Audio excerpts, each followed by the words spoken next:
Dad, you're a failure! Dad, you're a failure. You've done nothing with your life. Emily's voice was a razor blade slicing through the suffocating silence of our dining room in suburban Fairfield, Connecticut. I could almost taste the sneer on her lips.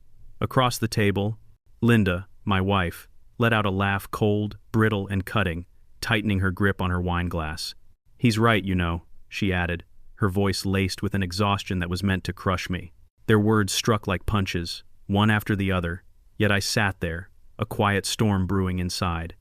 I'd endured this venomous ritual for years, the constant jabs about my life, as a humble, low-profile, freelance tech consultant, my quiet existence in this perpetually creaking house, and my supposed failure to provide the glamorous life Linda and Emily felt they were entitled to.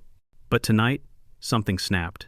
Their cruelty felt final, like the heavy sound of a door being slammed shut on decades of my efforts. I focused on the jagged crack splitting my ceramic plate, a perfect metaphor for the broken mess our family had become, held together only by a tired, mutual habit. "You're just an old man," Emily spat, tossing her long, stylish hair, rotting away in that closet of an office.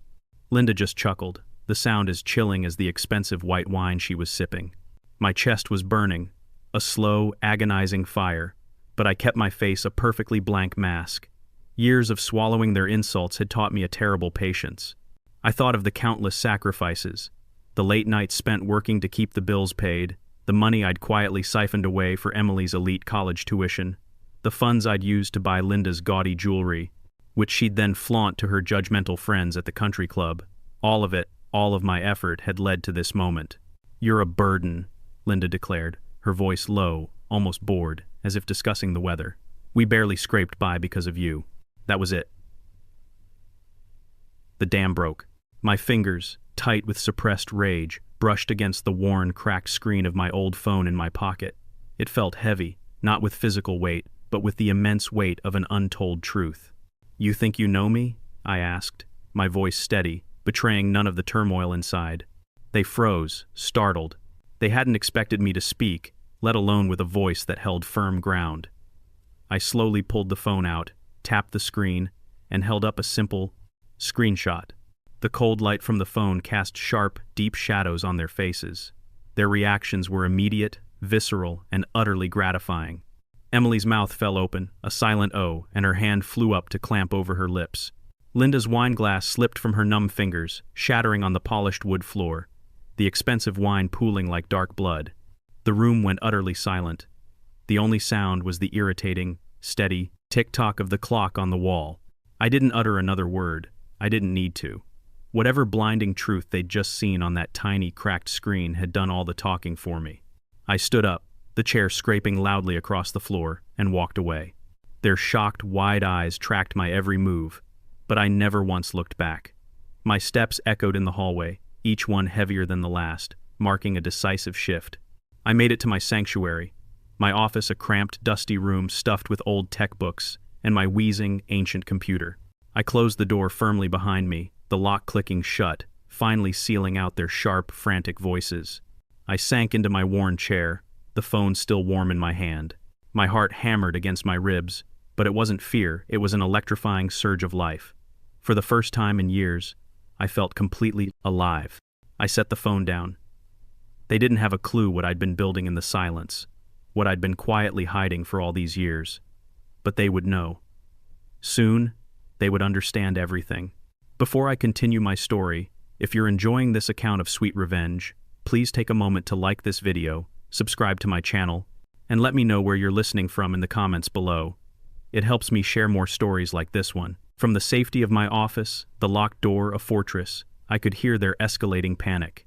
Their voices carried through the walls, sharp, frantic, and desperate. "He's playing us, Ed," Linda shouted, trying to regain control. "He's always been weak. This is just another pathetic trick." Her words still stung a little, but I didn't flinch. I had heard far worse. They truly believed they knew me. They honestly thought I was nothing. A sharp, demanding fist pounded on the door. "Ed!" Linda's voice was sickly sweet, a thick syrup of fake concern, but it was dripping with venom underneath. "Open the door. We need to talk." I didn't move a muscle. Then Emily's high, jagged voice joined the chorus. "You think you can scare us with some photoshopped garbage? I'll post this online, Dad. Everyone will know you're a Casas. Liar. Her threat hung in the air, empty, hollow. She wouldn't post anything. Not yet. Not until she knew for certain what I had shown them. I leaned back, the springs of my old chair protesting loudly. The office around me was a comfortable mess, books piled everywhere, and a dusty old family photo sitting on my desk face down. I hadn't looked at that picture in months. The memory of their mocking laughter at dinner twisted my gut, but I suppressed it, pushing the feeling down. They wanted answers? Fine. They would get them, but strictly on my terms. Ed, don't be ridiculous, Linda called, instantly shifting her tone to a practiced, fake concern. Whatever that was, we can work it out. Her fist hit the door again, much softer this time, a plea instead of an order. I could picture her out there, her lips pursed, her eyes darting and calculating. She had always been a master at playing the victim when it suited her manipulative purposes. I heard the rapid clack-clack of Emily's nails on her phone. She was probably drafting some dramatic social media post she'd never dare to send. You'll see, I said, my voice low and utterly firm, making sure it carried through the door. Your time's coming. Silence. A profound, unsettling quiet followed. I imagined their frozen faces, Linda's eyes narrowing in confusion, Emily's mouth twitching with frustrated anger. They didn't know how to handle me now. The man they had ruthlessly mocked and dismissed for years was suddenly refusing to break. Linda tried the doorknob, rattling the lock violently. You can't hide forever, she hissed. Her sharp heels clicked rapidly on the hardwood floor as her footsteps retreated. Emily lingered. I could hear her breathing quick and uneven. This isn't over, she whispered, her voice barely audible. Then she was gone, her lighter steps fading away. I picked up the phone. Its weight was an anchor, grounding me in the reality I was about to create. The screenshot was still there, a glowing promise, but I didn't need to look at it again. I knew precisely what it meant. My eyes fell on the dusty family photo. For a brief, painful second, I saw us as we once were smiling, together, before the chasm between us had grown too wide. But I blinked, and the fleeting memory vanished. They had made their choice to treat me with contempt. Now, it was time for me to make mine. The office was dark, illuminated only by the faint flicker of my ancient computer screen. My fingers brushed against a small, unassuming USB drive, a cold wallet, tucked away in a drawer for years. It held everything. I leaned back, my mind flashing back to 2011 when it all began. I was 48, hunched over a clunky monitor in a cramped corner that always smelled of stale coffee and old paper. The screen glowed with a forum post about something called Bitcoin. It was a new, risky, completely unproven idea. The future, some guy was calling it. I scrolled, my heart racing with a nervous excitement I hadn't felt in years. I'd always been overly cautious, a creature of habit, but this felt right, a quiet voice of hope. Linda's voice, shrill and demanding, echoed in my memory. You're wasting money again, Ed. We need that for Emily's school. I had ignored her then, my fingers flying across the keyboard. $590 for 59 coins. I hit buy and felt a profound spark of hope ignite in my chest. Back then, I genuinely believed I was building a solid foundation for Emily's education, for Linda's dreams of a better life. I worked every network fix, paid every single bill on time, and kept my head down. Emily, just 13, barely even acknowledged my existence. Dad, whatever, she'd drone, her eyes glued to her phone. Linda, of course, always wanted more. Always. Karen's husband bought her a diamond, she'd complain, her voice sharp as a newly honed knife. I kept quiet, my great secret safely tucked away. The digital coin sat securely in the cold wallet, essentially forgotten as the grind of everyday life wore me down. Now, in 2025, I slowly pulled the USB drive out of the drawer. Its plastic case was scratched and worn, yet it felt strangely alive in my hand. My office, which had become my tomb over the years, seemed to hold its breath. The computer wheezed as I plugged the drive in. My hands trembled not from fear, but from a terrifying certainty. I typed the password, each keystroke deliberate and final. The screen blinked, then loaded the information. There it was, 59 BTC. I did the quick mental math. At today's market price, that was nearly $6 million. I exhaled slowly, letting the monumental number sink in. 6 million. more than enough to change absolutely everything.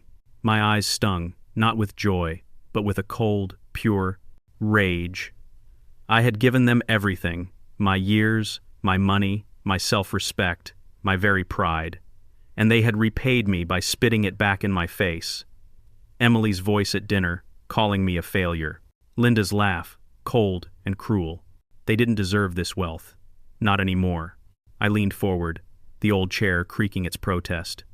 The screen's glow illuminated my face, casting dark, determined shadows on the walls. I vividly remembered all the nights I'd spent researching, taking a massive risk, hoping and building. For them. And they had thrown it all away with their contempt. "You'll see," I whispered, my voice steady and unwavering. "The wallet is real, the money is mine, and I knew exactly what I was going to do with it." I unplugged the drive and slid it back into the drawer, a heavy, silent promise. The computer finally powered down, the quiet hum fading into a deep silence. My phone sat there, its cracked screen catching the dim light.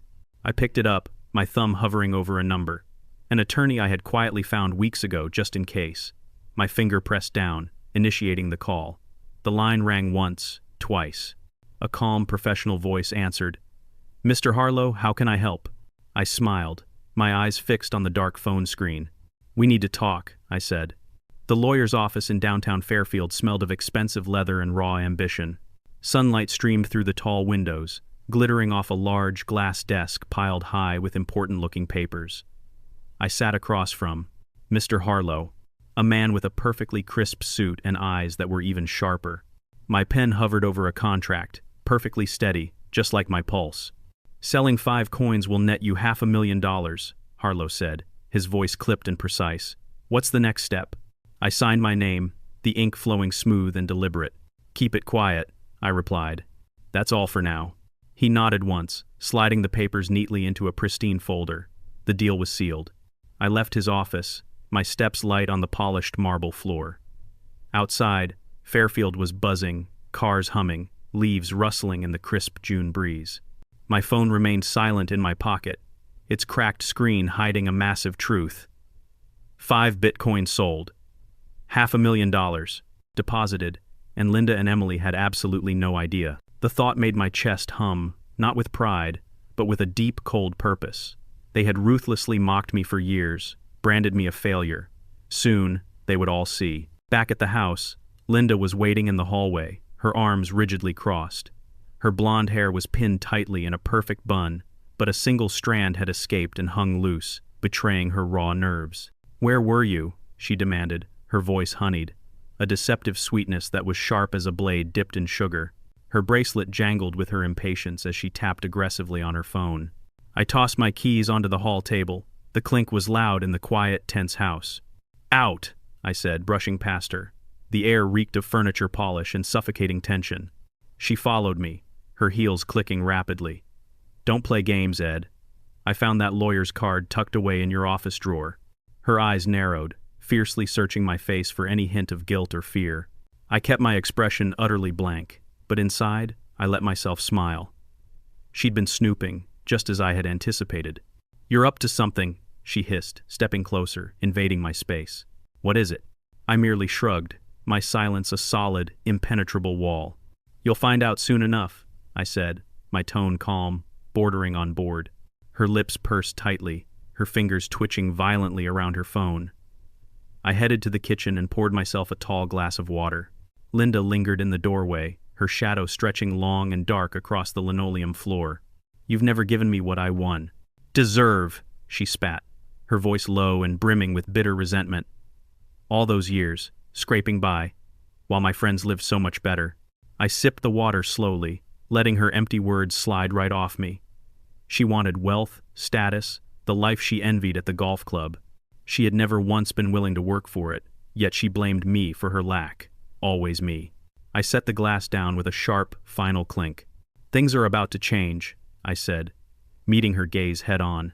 Her eyes widened, just for a fleeting second, before she instantly masked it with a harsh scoff. "You change anything." She laughed, but the sound was thin, brittle, like glass moments before it shatters. I didn't answer. I didn't need to. The seeds of my plan were now planted. Later, I took a long walk through the neighborhood, the peaceful dusk settling over the meticulously manicured lawns. About a block behind me, Linda's car crept slowly along, her headlights dimmed. She thought she was being clever, tailing me like some amateur detective in a cheesy movie. I kept my pace steady, my hands comfortably tucked into my pockets. Let her follow, let her wonder and worry. She would find nothing but more unanswered questions. I stopped at the small community park, the air cool and refreshing against my face. My phone buzzed once, a quiet confirmation from Harlow. The funds were in my account. I pulled out the phone, dialed a number, and kept my voice low and confidential. "It's just the start," I said into the receiver. Behind me, Linda's car idled, her silhouette rigid in the driver's seat. She was watching, but I was already miles and miles ahead of her. The next morning, the dining room was a battleground. Cold, forgotten coffee sat in mugs, and the air was thick, heavy with accusation. Linda stood at the head of the table, her fist slamming down so hard it rattled the spoons. "You're selfish, Ed!" she shouted, her voice like a whip crack. "Hiding things, sneaking around. What exactly are you doing to us?" Emily slouched in her chair, her phone glowing brightly, her fingers frantically flying across the screen. "You're ruining everything, Dad," she snapped, her eyes flashing with spoiled entitlement. "Everyone's going to know what a loser you are." Her words were meant to cut me, but I sat perfectly still, my hands gripping the edge of my chair. I had walked right into this ambush after my walk home, and now they were unloading a lifetime of pent-up resentment, their voices rising into a hysterical storm. "You've always held us back," Linda declared, her bracelet clinking loudly as she pointed a manicured finger at me. "Now you're playing some kind of financial game. I won't stand for it." Her face was flushed, her eyes wild with desperation. Emily smirked, quickly tapping her phone. "Check this," she said, her voice dripping with pure, concentrated scorn. She held up her screen, a fresh post she had just published. "My dad's a washed-up nobody." It ended with a dramatic, sad face emoji. My stomach twisted, but I kept my face entirely blank. "You think that hurts me?" I asked, my voice low and steady as a rock. Emily's smirk instantly faltered. Linda stepped closer, her heels clicking aggressively on the hardwood floor. "I'm done, Ed. I'll file for divorce. You'll get nothing." Her threat hung heavy, but I didn't flinch. I'd heard her desperate bluffs countless times before. She didn't actually want freedom. She wanted absolute control. Emily scrolled her phone, muttering to herself, "Why is no one liking this?" Her confidence was already cracking, her desperate need for external validation hanging nakedly in the air. I sipped my coffee. The bitter taste perfectly matched the mood in the room. Their words were loud and sharp, but they were flailing, grasping blindly at shadows. They had no clue about the 5 Bitcoins I'd sold, the $500,000 sitting quietly in my account. They had no idea I was quietly building something far greater than their petty insults. "Do what you want," I said, setting the mug down with a firm clack. "It won't change a thing." Linda's eyes blazed with fury, her jaw tight. "You're impossible!" she hissed, before turning on her heel and storming out, the front door slamming violently behind her. Emily stayed, her fingers hovering uncertainly over her phone screen. "You're pathetic," she said, but her voice was trembling, unsteady. She desperately wanted a reaction, a fight, anything to feel powerful again. I gave her nothing. I stood, the chair scraping again, and just looked at her. "You're digging your own hole," I stated simply. Her eyes widened, but she couldn't formulate a reply. I walked out, their desperate shouts and accusations echoing uselessly in my head, each one only fueling my quiet resolve. In the hallway, I pulled out my phone. Their noise was just that noise, nothing more. I had spent years absorbing their contempt. Now, I was moving, and they were completely powerless to stop me. I dialed my broker, keeping my voice low and determined. "Time to start," I said, my eyes fixed on the closed dining room door. Emily's insulting post was still glowing faintly on her phone. Let her post. Let them scream. I was already far beyond their emotional reach. The broker's office in downtown Hartford hummed with a low, quiet energy. The air was faintly scented with coffee, and numerous screens flickered with complex stock charts. I sat across from Miss Carter, a sharp, efficient woman whose glasses were perched low on her nose as she typed. "Selling 5 Bitcoins, buying shares in next-gen tech," she confirmed, her voice brisk. "Risky, but done." I nodded, my fingers tapping the armrest once. Make it quick, I instructed, and keep it off the radar. She raised a questioning eyebrow but complied instantly, her mouse clicking rapidly. $500,000 shifted hands, silent as a shadow. My plan was now fully in motion. Back home, I locked myself back in my office. The computer's steady hum was my only company. The screen glowed as I opened an anonymous tech forum, my fingers steady and calm on the keys. Next gen's about to skyrocket, I typed. Insider tip, buy now. I hit send, and the post vanished into the digital ether. A small, cold smile tugged at my lips.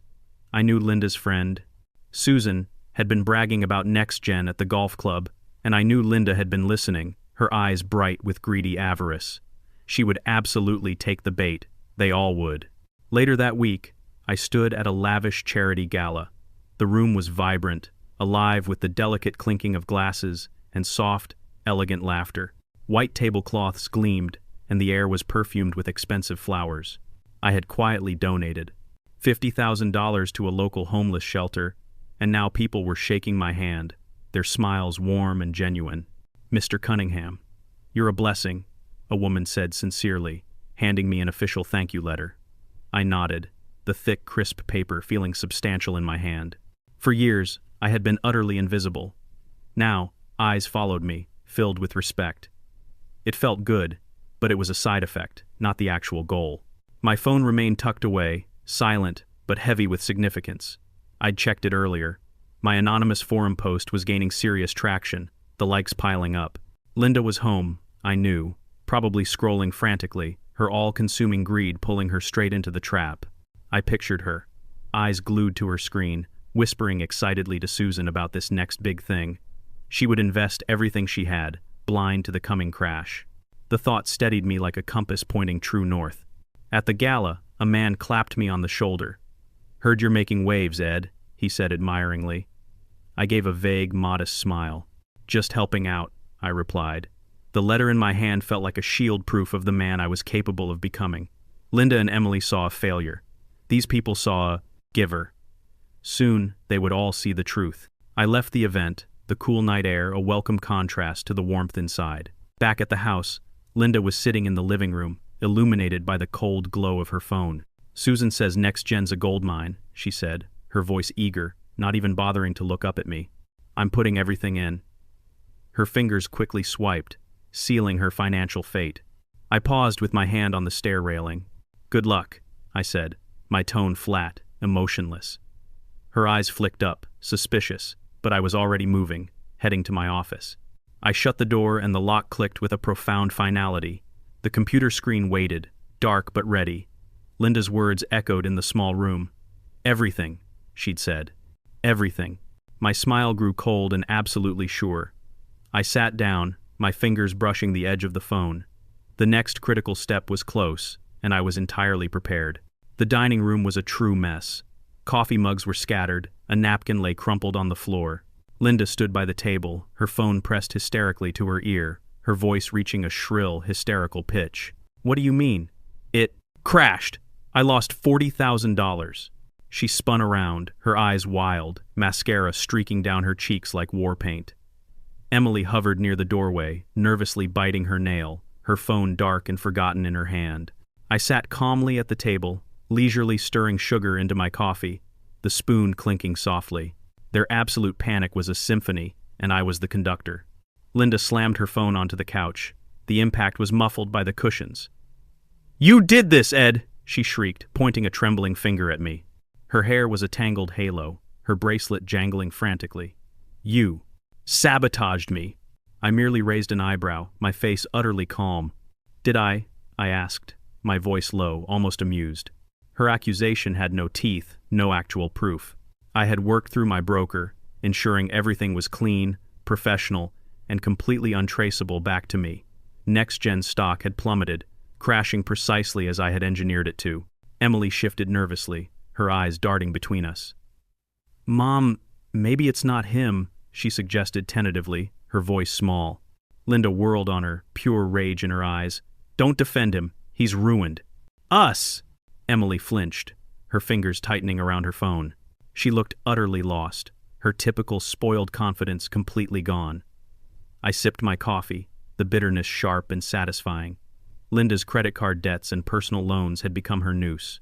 She had tied it herself, chasing Susan's empty promises of easy wealth. "You chose where to put your money," I stated simply, setting my mug down. Linda's face twisted, her breath hitching in her throat. "You knew," she spat. "You knew it would fail." I just shrugged, my silence a sharper blade than any accusation she could muster. She stormed closer, her heels clicking a furious rhythm. "I'll prove it, Ed! I'll drag you down with me!" Her threat was hollow, but her eyes were burning with a desperate, animalistic fire. Emily remained silent, her gaze fixed entirely on the floor. A deep, irreparable crack was forming between mother and daughter, and I felt it widen with every passing second. I stood up, the chair scraping once more. Their eyes followed me, Linda's furious, Emily's uncertain. "I'm not your problem," I said, my voice steady and resolute. "You are." Linda's mouth opened, but no words came out. I walked out, their heavy silence trailing behind me. In the hallway, I grabbed my coat.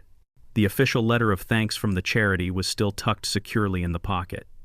Its weight grounded me, a quiet reminder of who I was choosing to become. Outside, I climbed into my car, the engine humming to life. Linda's muffled screams faded as I drove away, the letter on the passenger seat catching the glow of the streetlights. Fairfield was quiet, its manicured lawns neat under the falling dusk. I had pushed the first domino, and the resulting chaos felt utterly, profoundly right. My phone remained silent, but I didn't need it. The next move was waiting, and I was ready. The second charity event glowed with warmth, white tablecloths, soft lanterns, the familiar clink of glasses. I stood on a small stage, a framed letter of thanks now firmly in my hands. "Edward Cunningham's generosity has truly changed lives," the host announced, his voice booming with enthusiasm. The crowd erupted in applause, their faces bright with sincere admiration. I nodded, my smile modest, but inside, I was burning with a quiet, satisfying triumph. For years, I had been nothing more than an invisible shadow. Now, Fairfield saw me. I stepped down from the stage, shaking hands, the framed letter tucked proudly under my arm. A woman in a blue dress squeezed my hand warmly. "You're a hero, Ed," she whispered. I murmured a quiet thank you, my eyes scanning the room. My $50,000 donation to the shelter had made significant waves, and the ripples were now thoroughly reaching Linda and Emily. Across town, Linda was sitting in the expensive golf club lounge, her cocktail glass trembling. The meticulously green course stretched outside, sharp under the sun, but the air inside the lounge was icy. Her friend Susan leaned in, her voice hushed. "You're Ed's wife? The one who gave all that money? Why didn't you say anything?" Linda's strained smile froze on her face, her fingers tightening desperately on the glass. "It's complicated," she managed, her voice thin and reedy. Another woman whispered loudly, "He's a saint, and you're so quiet about it." The word quiet stung, and Linda's face flushed a deep, humiliating red. Her status, her only armor, was rapidly cracking under the weight of my public acclaim. Emily wasn't faring any better. At home, she was sitting on her bed, her phone glowing with a torrent of critical comments. "How can you trash your dad?" one read. "He's helping people, and you're whining," said another. Her pathetic post about me being a failure had catastrophically backfired. She frantically swiped the screen, her hands shaking, and deleted it, but the social damage was already done. Her followers dropped like stones, her inbox filled with brutal criticism. "I didn't mean it," she whispered to her phone, but no one cared. Her entire world, which was built precariously on shallow likes and empty validation, was swiftly crumbling. I left the event, the night air cool on my face. The setting sun painted the sky a vivid, deep orange, a promise of a new, brighter future. I had spent years in their crushing shadow, absorbing their scorn like a sponge. Now, they were the ones fading into the background. Linda's friends were slowly pulling away, invitations drying up. Emily's online empire was shrinking daily, taking her confidence with it. I felt absolutely no pity. They had meticulously built their own cages, and I had simply handed them the keys.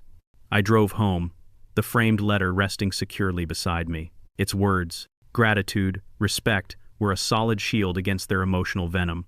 My phone buzzed a message from the mayor's office, an invitation to a council event. My name was spreading, my actions speaking infinitely louder than their lies. I parked the car, The house was dark except for one lone light. As I stepped out, a sharp, desperate knock came at the front door. I paused, my hand on the keys, and listened. The dining room now smelled of stale, damp carpet and utter defeat. Linda stood before me, her hands desperately clasped, her eyes red from crying. "Ed, please," she begged, her voice raw and breaking. "We're sorry. We were so wrong." Emily lingered awkwardly behind her, genuine tears streaming down her face, her phone mercifully silent for once. "Dad, I truly didn't mean it," she whispered, her voice a rough rasp. Their apologies felt like a performance hollow, empty, just like the cracked walls around us. I stood by the table, my arms crossed, completely unmoved. Linda stepped closer, grabbing my hand, her sharp nails digging in with desperate urgency. "We're broke, Ed. The club shut me out. We need you." Her words were sickly, syrupy, but her eyes still flickered with a calculating self-interest. Emily nodded meekly, wiping her nose with the back of her hand. "My friends won't talk to me," she said, her voice small and pathetic. "I deleted the post. I swear." I pulled my hand free, the movement sharp and decisive. Their manufactured tears didn't touch me. I had heard their lies for too long. "You made your choices," I said, my voice cold and hard as granite. Linda's face crumpled, but her jaw tightened with a fresh surge of aggression. "You can't." "Abandon us," she cried, her tone instantly shifting back to accusatory. Emily looked down, her shoulders shaking. I saw genuine fear in her posture, real, maybe, but it changed nothing. They had ruthlessly mocked and belittled me for decades. Now they expected salvation. I was not their savior. I turned and walked away, their desperate pleas fading uselessly behind me. Later, I sat in a realtor's office. The air was crisp with the scent of fresh paint. A panoramic window framed the distant Fairfield skyline, and a set of shiny keys gleamed on the desk. "The house is yours," the realtor said, sliding the paperwork over to me. I signed, my hand steady, the pen scratching loudly in the quiet room. A new home, clean and utterly mine, was waiting. No echoes of their hateful voices, no ghosts of their casual scorn. The keys were cool in my hand, their weight a profound promise of a new life. I had sold a few more bitcoins, just enough to start fresh. Linda and Emily could keep the old house. Its perpetual creaks and cracks were a perfect mirror of their current broken lives. I felt zero guilt. "Everyone gets what they earn," I murmured, my voice low, almost to myself. The realtor smiled, completely unaware of the quiet war I had just won.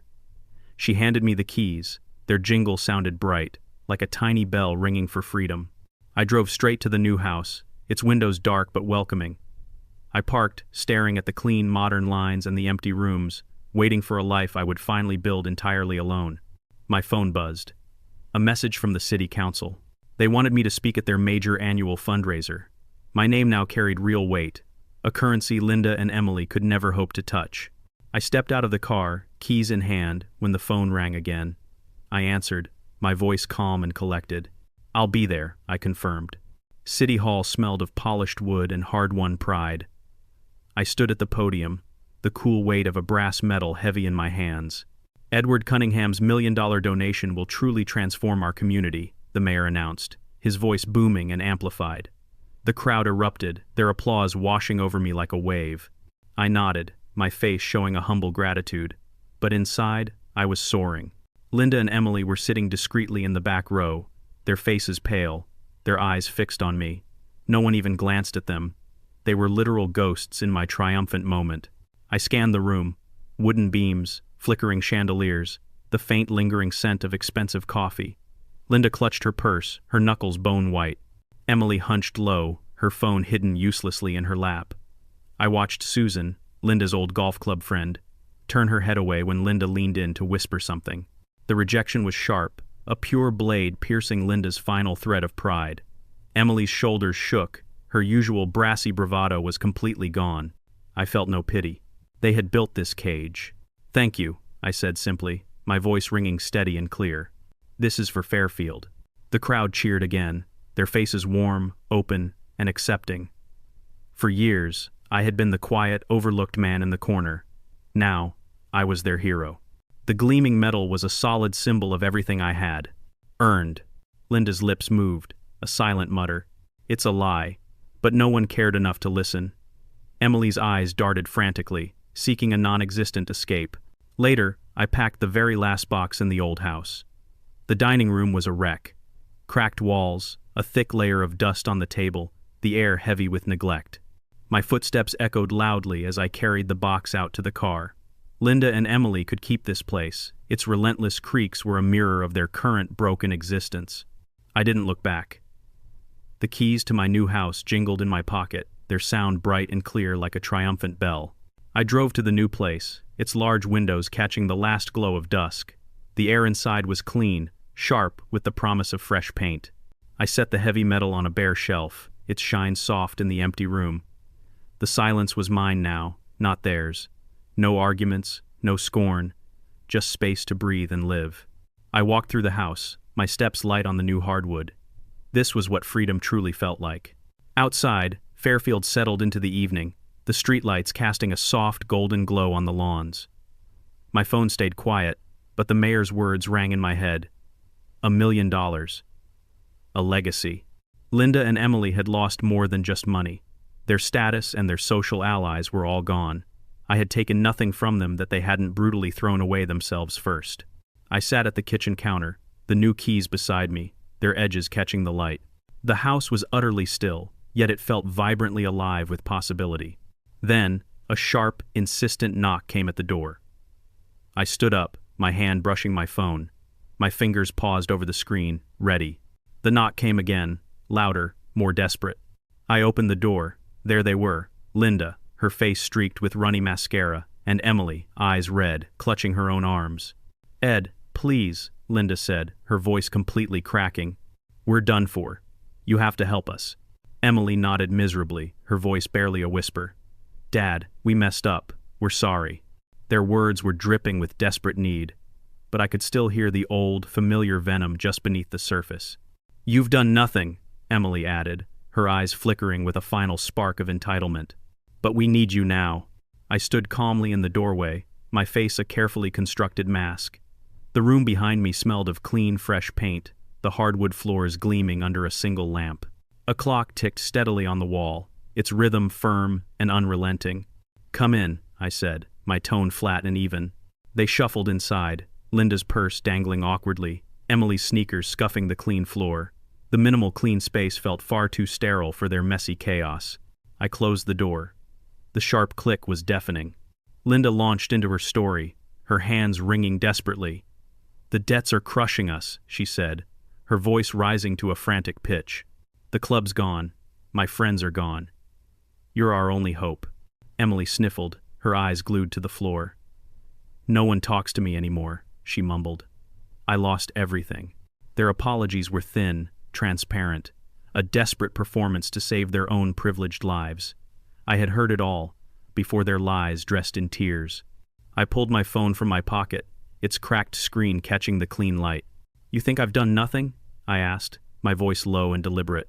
I tapped the screen, opened the digital wallet app, and held it up for them to see. Bright green text glowed on the display. 59 BTC, $5.9 million. Their jaws dropped simultaneously.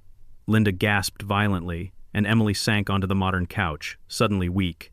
"I bought them in 2011, I said quietly. $590. For you. For us. And every day since, you called me a failure." Linda's hand flew to her mouth, her eyes impossibly wide. You hid this?" she stammered, completely undone. Emily just stared, tears spilling silently, unable to speak. I lowered the phone, my gaze hard and unforgiving. "You had your chance," I said. "Every single day you chose to tear me down. Now, you live with it." The clock ticked loudly, filling the crushing silence.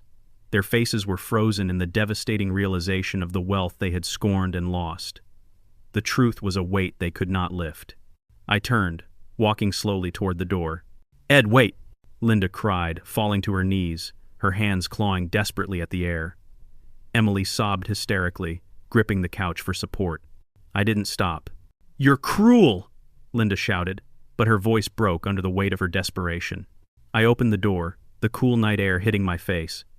"No," I said, not even glancing back. "I'm fair." I stepped outside. The door shut with a solid, definitive thud. My car waited, its engine a soft, steady hum as I started it up. The sunset was burning orange, a beautiful, final fire across the sky. I drove away, my phone resting silently on the seat beside me. Their faces lingered in my mind, but I was no longer focused on their pain, only their shock, their profound, total realization of the truth. I had shown them the ultimate truth, and that was enough. The terrace of my new house had become my sanctuary, the morning air crisp and clean with the scent of fresh coffee. I sat at a glass table, my laptop open, official documents spread neatly before me. Another large donation, $200,000 for a new youth center, waited for my signature. The pen scratched softly.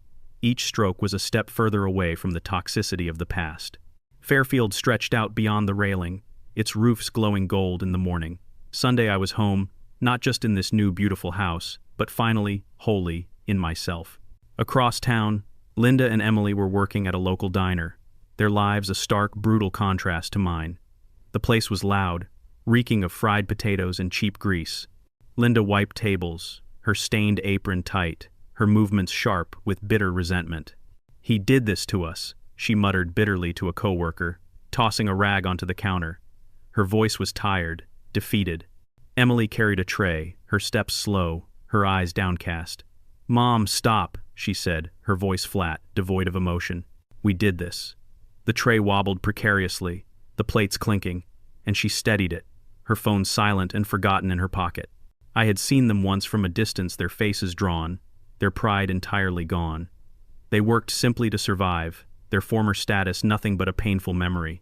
I felt no joy in their struggle, only a deep sense of balance. They had mocked me for years, called me nothing while I bankrolled their entire lives. Emily's college, Linda's expensive jewels. I had given them everything, and they had spat it back. Now, they were facing the harsh world they had so carelessly built for themselves.